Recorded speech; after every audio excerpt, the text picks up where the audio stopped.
This set's about to get a whole lot more professional. I got a lot of beefs, man. DJ Rodman joining the show. That's right, Rodman. There he is. I don't have a beef with this guy.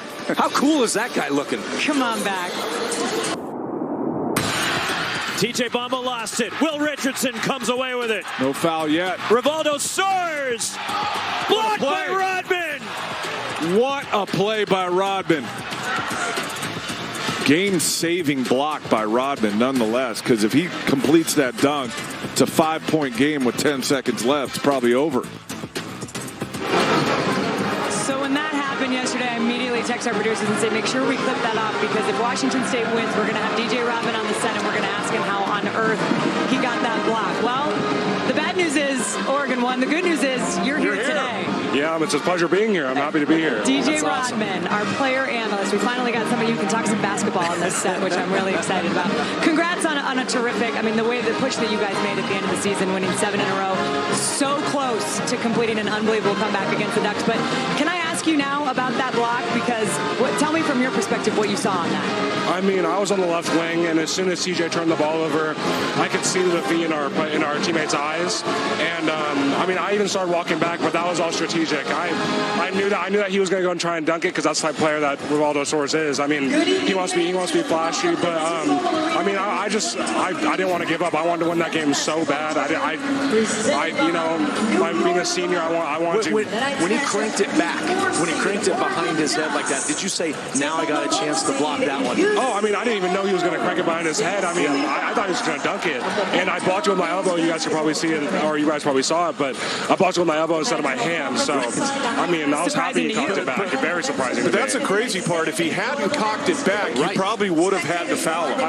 Because he cocked it back, you could see the ball and just get to the ball. So, but an unbelievable play that kept the game alive. He dunks that, game's over. And if it hadn't hit, I think it hit your hand right when it went in. Did you feel that hit your hand, or did you get to see the replay? My adrenaline was through the roof on that play. I potentially saved the game for us if it went off him, and we get another crack at it. And I didn't really notice. It was more of at that point, it was more of an ego thing. I didn't want him to dunk that ball. They're up by 3. At least take the foul. But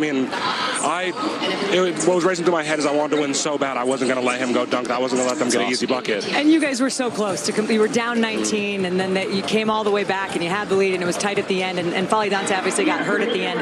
Did it feel like when he went down and he wasn't going to come out that maybe the door opened a little bit more? Like what changed for you guys when he went down? When I saw him go down, I didn't realize he was down until I looked over back at the other end. And in my mind, I realized, hey, if we get another shot, if we make another shot, we're gonna win this game if he doesn't play. Because obviously Mo was grimacing. It was noticeable that he was hurt, so he couldn't take much more banging from Dante. So when he got hurt, I was smiling on the inside, even though we were down, because I knew that if we made another shot, that we were going to win this game. Well, fast forward to tonight. How important is he in this matchup against UCLA? And talk about what problems he presents when you play against a guy as big as Dante.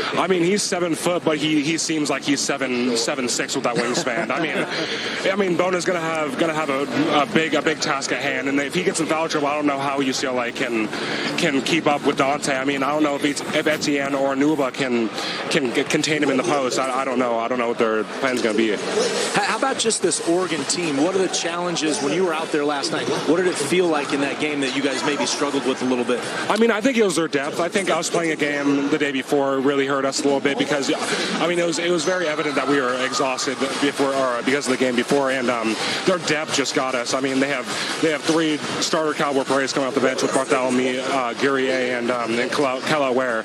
Kelly Ware has the talent to become an NBA player, but he's a little phased out at this point. But their talent is unmatched. I think they might have the best talent in the Pac-12. They just have to put it together, and I feel like they have a good team. Speaking of talent, the Player of the Year, Jaime Jaquez, talk about the challenges he presents when guarding him, because you spent a lot of time on him. I was the matchup on him when we played him. So the main goal was to, when he gets a shot up, contest every shot and don't let him get the ball back, because he's averaging 17 points, 8.5 rebounds, and at 6'6", not even my height. I only average 6 rebounds, so getting extra 2 is hard. But hitting the second shot is the biggest part of his game. He's so skilled in the post. Playing good defense on that first shot is already good enough, but you have to work extra hard to box him out and make sure he doesn't get that second ball. DJ, I think you have a future in this. I'm just going to call it right now. Off so to you, a good start. You stick right here on this set because we're going to bring you just back in. don't listen to Muehlbach. Yeah, don't listen that's to anything the key. he has to That's say. the key to a long career is don't listen to Muehlbach. We welcome you back inside T-Mobile Arena. DJ Rodman, Don McClain, Matt Muehlbach, Ashley Adamson with you. DJ, I'm going to start with you. You played UCLA. You know how good this team is. There's a reason they're number 2 in the country. When you look at them, we mentioned Jaime Jaquez, and I'm assuming the scouting report sort of starts with him. How do you assess when you guys look at what you want to do against UCLA? Where does it start? I mean, before I get into that, in my 4 years here, that's the first time I've ever seen Coach Cronin smile. That's the first time I've ever seen. But I mean, Jaquez, like I said before, he's just a handful. I mean, in the post, his footwork is amazing for being at his size at 6'6". I mean, I've never seen anyone in college that can do what he can do in the post. I mean, over left shoulder, over the right shoulder, fade away, post hooks, everything. And I mean, he's just a handful, like I said. But you think somebody else is the key to UCLA? I mean, obviously, Tiger Campbell's a big part. Adem Bona, Amari Bailey. But I mean, I think the underrated player here is Singleton. I mean, he is the vocal leader on this team, and you can see that when you watch them. I mean, like you can see, when they win, he is chirping. He is chirping to his team, chirping to the other team, and I mean, he gets to start with his big threes, and he's a lead shooter. I mean, you can't really handle him when it comes to when he's getting in a groove and he starts talking to you. It's hard to beat UCLA. Well, he becomes even more important now without Jalen Clark. I think if UCLA's defense probably isn't going to be as good without Jalen Clark. I mean, he's the best. If I'd never seen a guy by the name of Matisse Thybulle in the Pac-12 the last decade, Jalen Clark would be the best wing defender I've seen. And so now offense becomes even more. Offense becomes even more important if they're a tick less defensively, and I think Singleton is that guy that becomes more important. All right, guys, here's the deal. We're almost out of time, so it's time to do picks. You've been well-versed on how this works. All you got to do is just hold up the sign. Who you guys going with in the first Pac-12 tournament semifinal? Okay. Oh, yeah. Hey. DJ, why are you going with the Ducks? I think their depth is going to be too much for UCLA, especially with Jalen Clark out. I don't know how UCLA can keep up with Oregon if they play well. They're playing for more. This game's more important. If they want to get in the NCAA tournament, they win. I think that's motivation enough, Matt. No one has a more secure identity than UCLA. No one is more together and connected.